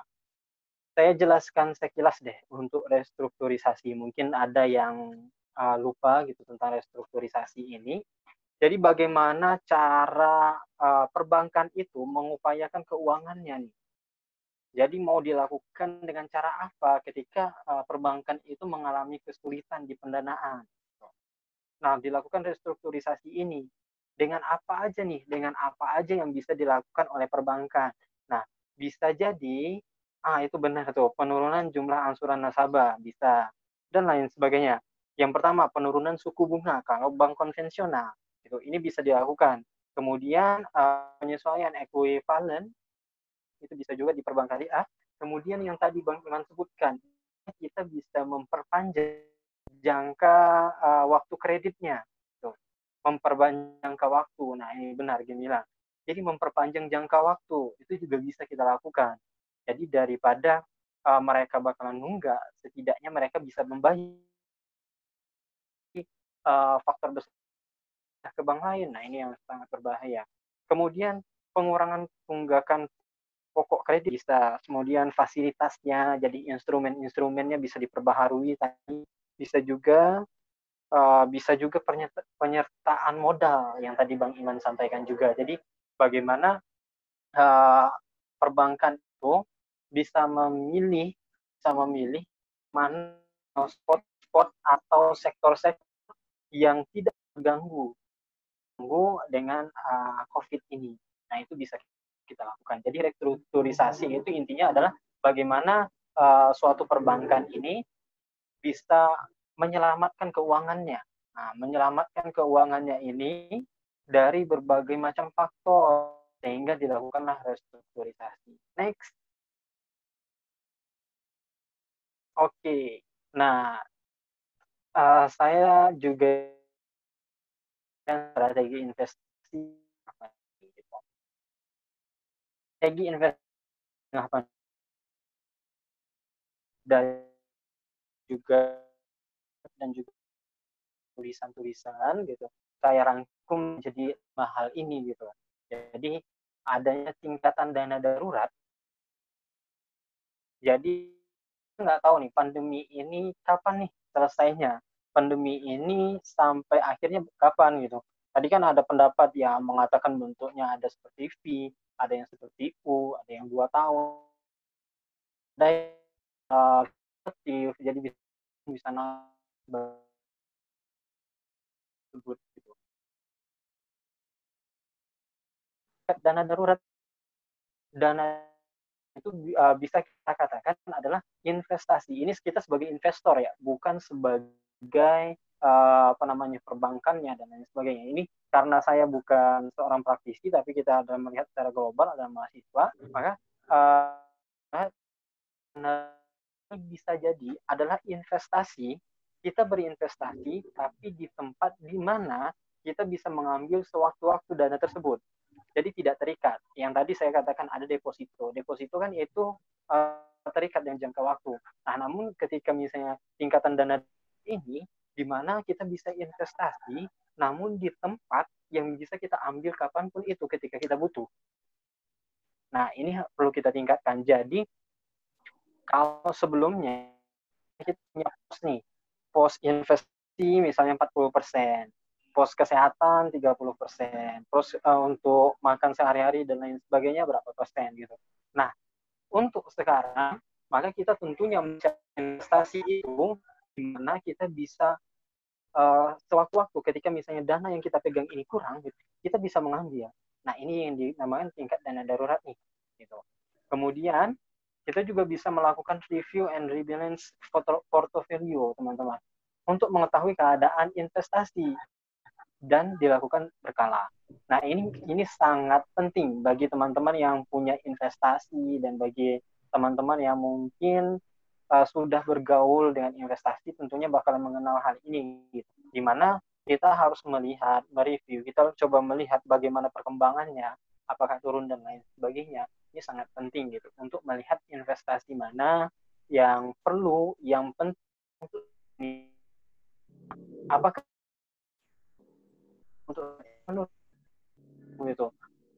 Artinya seperti investasi di platform yang banyak digunakan secara online atau dengan teknologi 4.0 ini, 4.0 ini gitu. Nah, itu kan bisa banyak hal gitu diinvestasikan di sana gitu. Jadi bisa jadi di sahamnya, bisa jadi juga di produknya gitu. Bahkan di sebuah penelitian dikatakan bahwa yang salah satu yang tidak terganggu itu adalah yang tidak terlalu terganggu itu adalah pertanian gitu. Walaupun tetap itu juga sangat mengganggu karena tidak adanya pasar, penjualannya itu berkurang. Nah, namun daripada travel dan lain sebagainya, nah itu perlu kita analisis, perhatikan momentum investasi. Nah, ini yang paling penting juga. Mencari dan menganalisis di mana investasi yang baik. Nah, ini penting untuk kita sebagai investor. Jadi, ketika kita ingin berinvestasi, tentunya kita harus melihat di mana tempat yang mana yang pas untuk investasi di saat ini, gitu, saat masa pandemi. Bahkan di momentum investasi ini bisa kita katakan di mana kita bisa melihat sebuah investasi yang di mana mungkin untuk saat ini dia turun, namun besar kemungkinan dia akan menaik gitu. Dia akan naik dari investasinya. Dan hal ini yang perlu kita analisis, di mana tentunya gitu ada penyesuaian mereka terhadap keadaan yang COVID ini gitu. Mungkin ada bisa melihat yang hal ini gitu. Namun ada investasi yang dimana dia menurun sementara, namun dia bisa naik kembali gitu. Nah, hal ini yang perlu kita perhatikan nih. Perhatikan momentum investasi. Kemudian adanya diversifikasi investasi. Teman-teman, diversifikasi is key in investing, di mana kita dikatakan bahwa sebenarnya gitu, poin penting itu harusnya kita mempunyai diversifikasi investasi, di mana ketika salah satu investasi yang kita lakukan gitu ternyata mengalami kendala ataupun sesuatu hal yang kita tidak inginkan, akan ada investasi-investasi lain yang akan meminimalisir dari resiko yang kita tanggung nantinya. Nah, dilakukan adalah diversi. Kemudian yang terakhir itu adalah sehat pangkal bagi ya.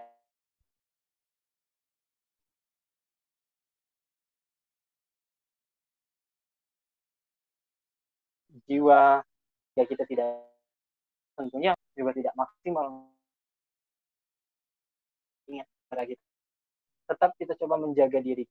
Bagaimana kita menghindari tetap patuhi dari protokol kesehatan, tetap pakai masker, kita tetap selalu cuci tangan dan lain sebagainya, karena tiada guna nih harta tanpa kita punya. Oke, ini dari strategi investasi yang mungkin artikel-artikel dan jurnal-jurnalnya ini ya teman-teman. Next. Oke. Jadi terima kasih teman-teman. Jadi tidak dari teman-teman saya sampaikan ini di jauh hal ini gitu ya, mau mereview nih bagaimana strategi dan lain sebagainya. Jadi untuk teman-teman semua terima kasih banyak atas waktunya. Yang sampaikan kepada teman-teman semua adalah saya pesankan kepada teman-teman semua untuk poin sama-sama kita berjuang untuk ekonomi syariah.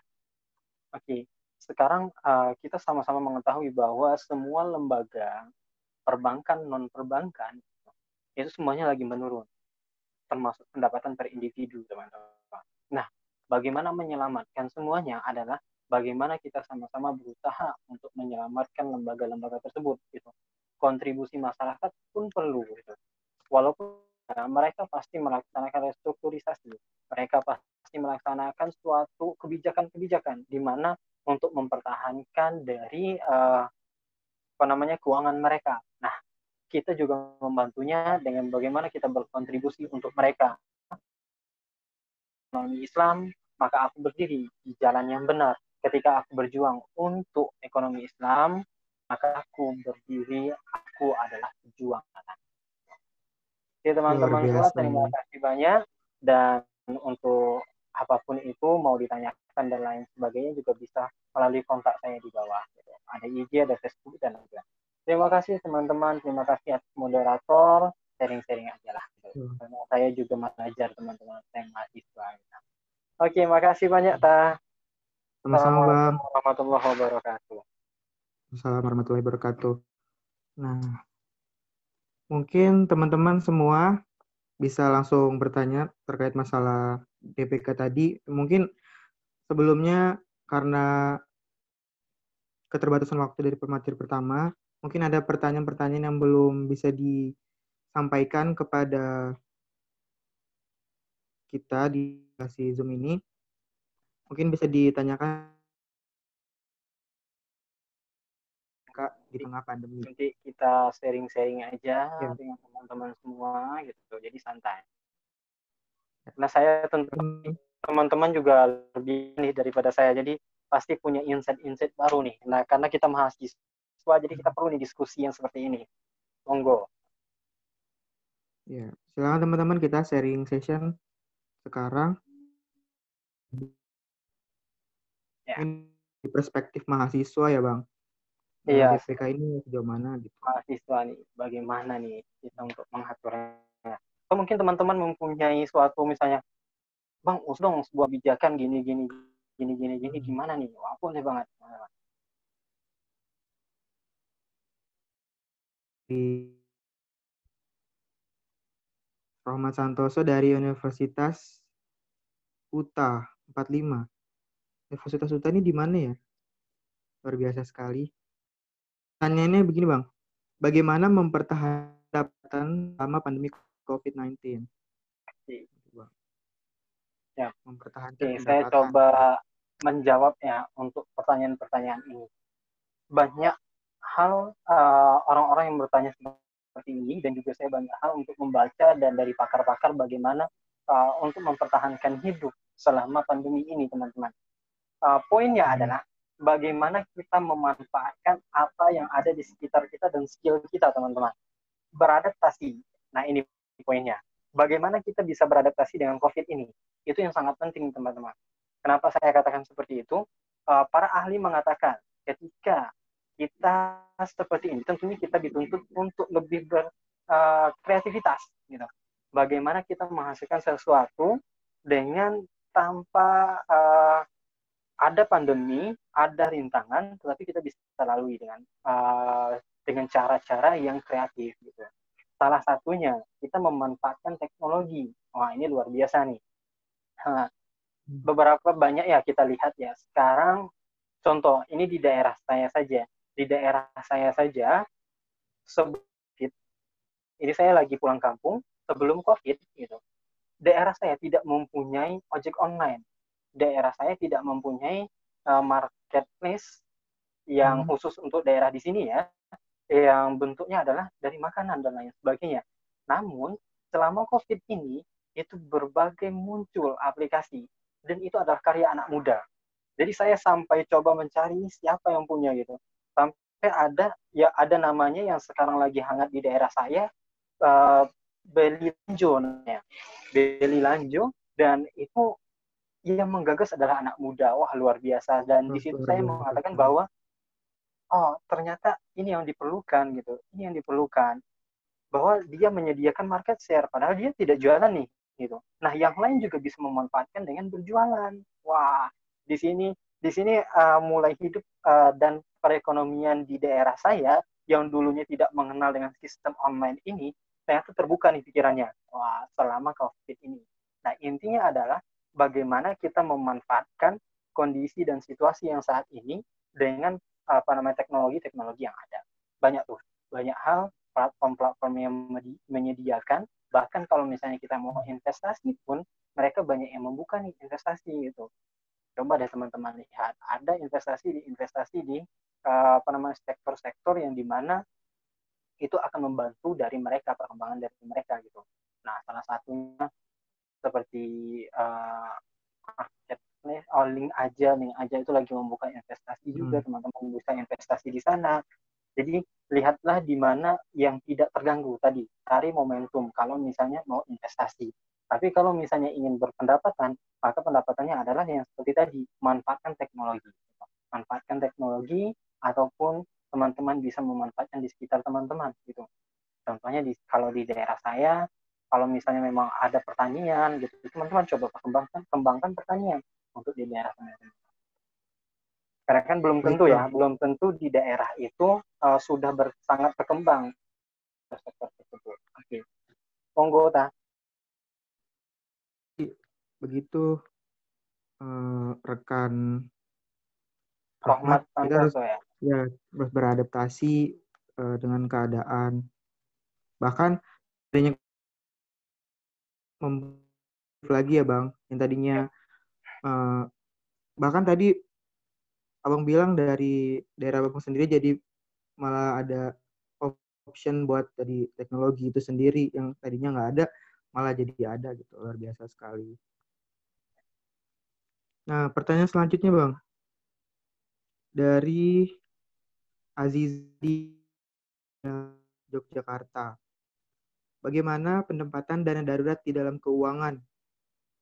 Ya, oke, dana darurat dari keuangan. Oke, teman-teman.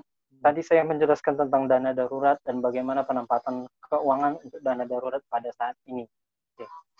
Tadi saya katakan bahwa dana darurat yang saya masukkan adalah dana darurat yang dimana tetap kita berinvestasi.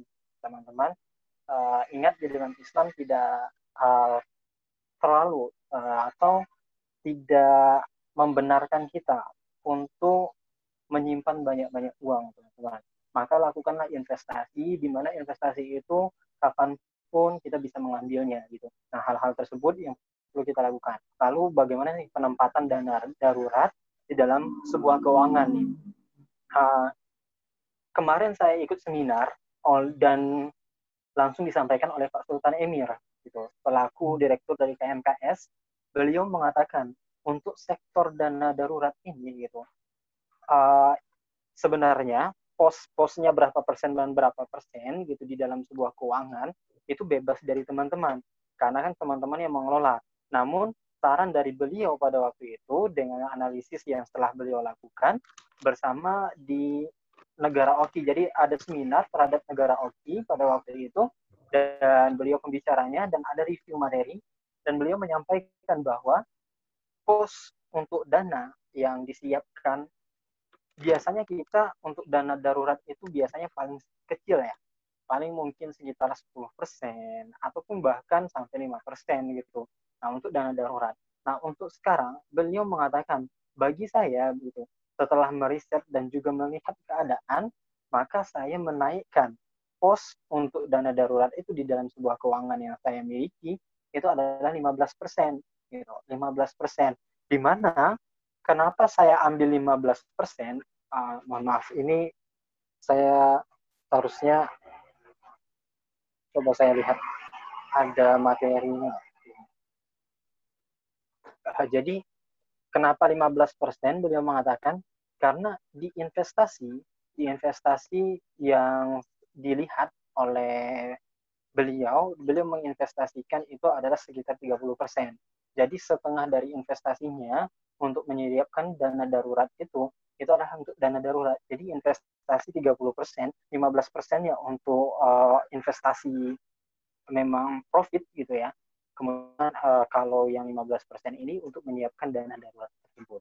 Seperti itu. Teman-teman, kalau misalnya ada yang lain yang mau bicara, monggo aja ya. Saya, Bang, ada tambahan nih, ya boleh banget. Tidak masalah. Teman-teman bisa nyangga di room chat ya, teman-teman. Oke. Lanjut ke pertanyaan selanjutnya ya, Bang. Boleh, monggo. Wah, ini dari Muhammad Rizky Gunawan dari Universitas Islam Syafi'iyah. TDK, apakah sistem dinar dirham baik untuk berinvestasi pada saat ini? Oke, terima kasih dari Gunawan ya. Muhammad Rizky Gunawan dari Universitas Islam Syafi'iyah. Oke, apakah sistem dinar dirham baik untuk investasi saat ini? Oke, teman-teman, mungkin saya paham kok maksudnya, yaitu adalah investasi yang berupa dana dianjurkan oleh Islam. Tapi teman-teman, saya mengingatkan lagi kepada teman-teman semua bahwa dinar dan dirham itu bukan komoditas. Ya, jadi kita kalau misal mau memakai uang seperti dinar dan dirham berbeda.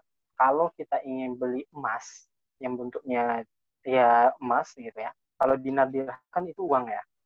Sedangkan uang di dalam Islam itu tidak boleh diperjualbelikan. Nah, yang bisa kita belikan itu adalah emas. Ini yang bisa kita investasikan itu adalah emas, perak atau logam mulia gitu. Nah, oke. Ini saya coba teruskan ya. Jadi kalau untuk sistem dinar dan dirham, apakah kita berinvestasi dengan dinar dan dirham? Kalau kita punya uang, kita belikan emas dengan dinar dan dirham boleh. Gitu. Tapi yang perlu kita investasikan adalah emas. Apakah itu baik untuk investasi? Menurut saya, teman-teman coba lihat gitu harga emas di bulan-bulan ini dan bulan-bulan sebelumnya. Bulan ini saya belum ngecek 2 bulan awal COVID itu ketika mohon maaf, ketika rupiah melemah, itu saya mengecek harga emas di waktu itu. Nah, saya cek harga emas di sana, dan saya melihat tidak ada penurunan signifikan dari harga emas. Teman-teman boleh cek, gitu. Teman-teman boleh cek, teman-teman boleh lihat. Jadi di sana bahkan harga emas itu tidak terganggu dengan COVID ini. Jadi teman-teman boleh saja untuk melakukan investasi di emas. Gitu. Kalau menurut saya, karena by analisis yang kita lihat harga emas, gitu, 2 bulan terakhir yang saya lihat ketika rupiah melemah, dan itu tidak mengikut harga rupiah yang melemah, bahkan signifikan untuk tetap dan bahkan naik, gitu teman-teman. Jadi teman-teman bisa perhatikan di sana, gitu. Kalau misalnya mau melihat hal tersebut. Oke, terima kasih. Kalau ada tambahan, monggo.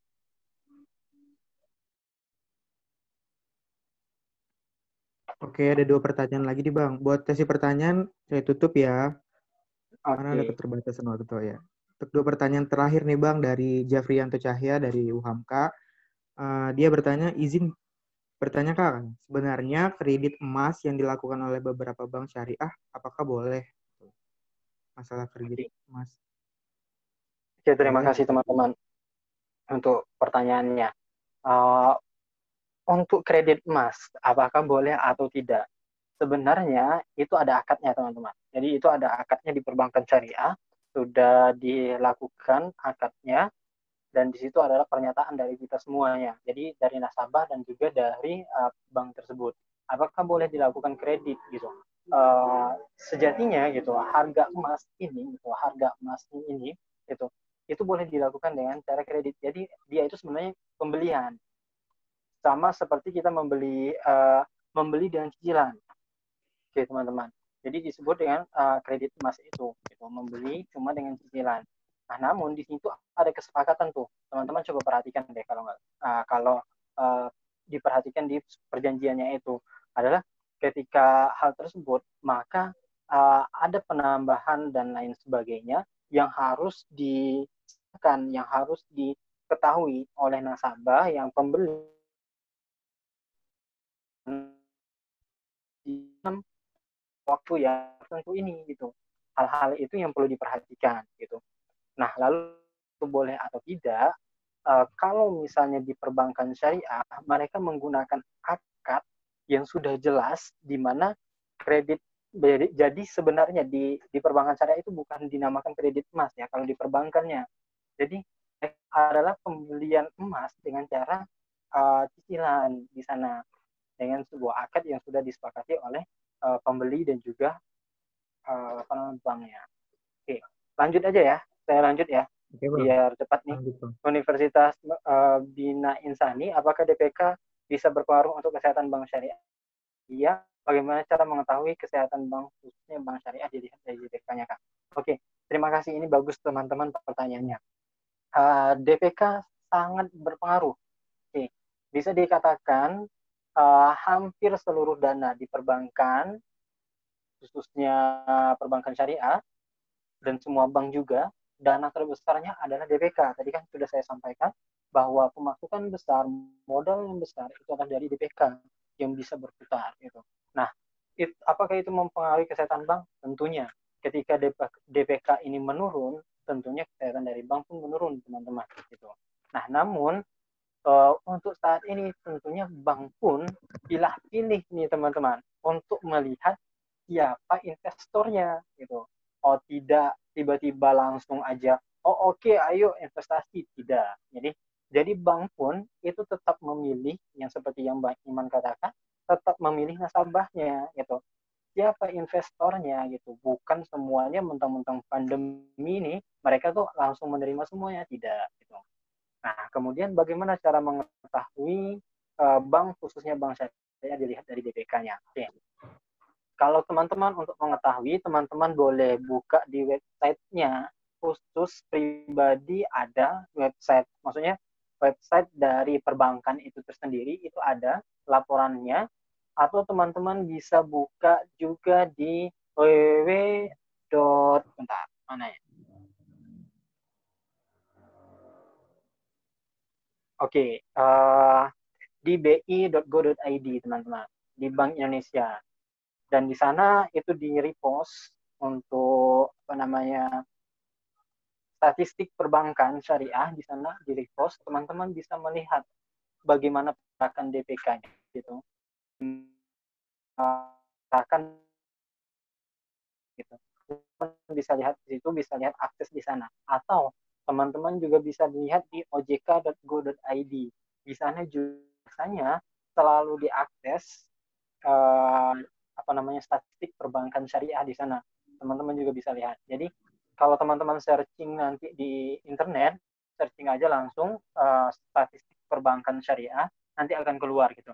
Nanti akan keluar ada yang dari OJK, ada dari BI. Jadi teman-teman tinggal melihat yang mana yang teman-teman lebih enak gitu. Ada juga BRS, berita resmi statistik. Teman-teman juga bisa lihat di sana. Jadi teman-teman klik aja BRS, kemudian ketik BRS tentang apa, gitu, nanti bisa keluar. Nah, untuk lebih simpel, kalau saya untuk lebih simpel memahami, saya ambil di BRS itu teman-teman. Karena kalau berita resmi statistik, jadi mereka itu sudah berupa kesimpulan, sehingga kita mudah untuk memahaminya. Kalau misalnya kita download statistik perbankan yang ada di OJK ataupun di BI, teman-teman akan melihat seluruh datanya, tapi memang lengkap datanya. Berbeda dengan resmi BRS itu. Kalau BRS itu kita hanya mengetahui dari kesimpulan secara keseluruhan. Seperti itu teman-teman. Kemudian tadi saya membahas tentang DPK mempengaruhi kesehatan bank. Nah, bank itu kalau teman-teman tahu ada prinsip 5C kan. Ini pasti kalau perbankan syariah pasti berbicara tentang ini. Ada karakter, capacity, capital, condition, dan collateral. Nah, di mana ini adalah syarat nih, syarat mereka untuk memilih yang mana nasabah yang pas, nasabah yang bisa mereka terima untuk berinvestasi di perbankan mereka. Karena semakin banyak nasabah yang tidak memenuhi 5C ini akan berdampak kepada perbankan tersebut. Jadi seperti itu ya. Kesehatan perbankan terhadap DPK itu sangat berpengaruh. Oke, seperti itu. Terima kasih, Ta. Terima kasih teman-teman semua yang sudah berpartisipasi. Semoga terjawab lah ya semua pertanyaannya. Kalau misalnya ada yang mau ditanyain lagi, boleh hubungi yang tadi, kontak-kontak yang ada di PPT saya.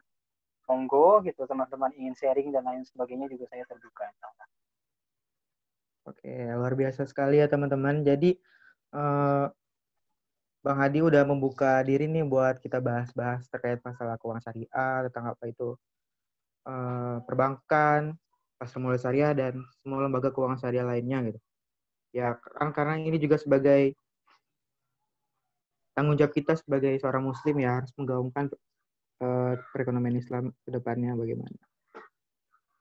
Oke, terima kasih kepada teman-teman yang sudah berpartisipasi di acara webinar hari pertama. Ditunggu kehadirannya di hari kedua besok. Kita akan bahas terkait masalah di pasar modal syariah.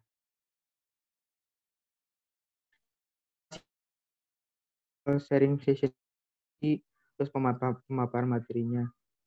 Ya, sama-sama. Terima kasih banyak teman-teman. Terima kasih Pak Atif juga. Terima kasih teman-teman UHAMK. Terima kasih pada Bapak Ibu dosen juga yang sudah menyediakan waktunya.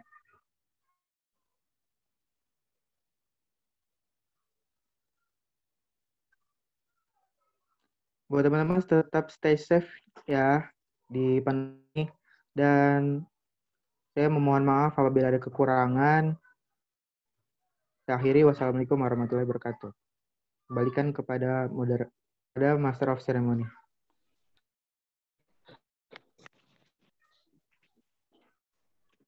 Baik, terima kasih ke kedua pemateri yang insya Allah ilmunya bermanfaat untuk kita semua yang mendengarkan dan menyimak dengan baik.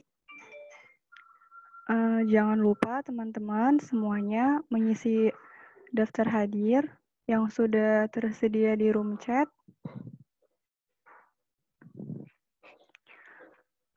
Baiklah, karena ini sudah di akhir ujung acara, saya selaku Master of Ceremony Lina Nurdianti mengucapkan terima kasih dan mohon maaf yang sebesar-besarnya atas salah kata, atas semua kesalahan teknis. Jangan lupa teman-teman isi daftar hadir sama upload di Instagram dan tag @minibank_FEB_UHAMKA dan @galvez_UHAMKA, hashtag #minibank_FEB_UHAMKA, hashtag galeri investasi UHAMKA, hashtag webinar FEB UHAMKA 2020, hashtag save your money.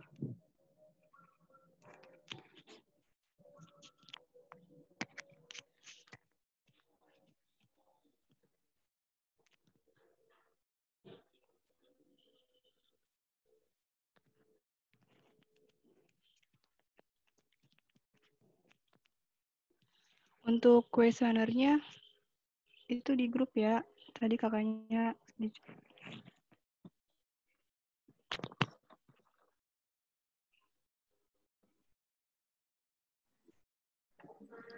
Oke, baik teman-teman. Untuk webinar hari ini kita sudahkan karena pematerinya juga sudah memaparkan materi pada hari ini. Semoga teman-teman selalu diberi kesehatan sehingga besok bisa join lagi webinar dengan tema investasi di pasar modal syariah. Jangan lupa untuk mengisi absensi dan kuesioner nanti akan dikirim melalui grup. Baik, terima kasih atas waktunya. Saya tutup. Wassalamualaikum warahmatullahi wabarakatuh. Assalamualaikum warahmatullahi wabarakatuh.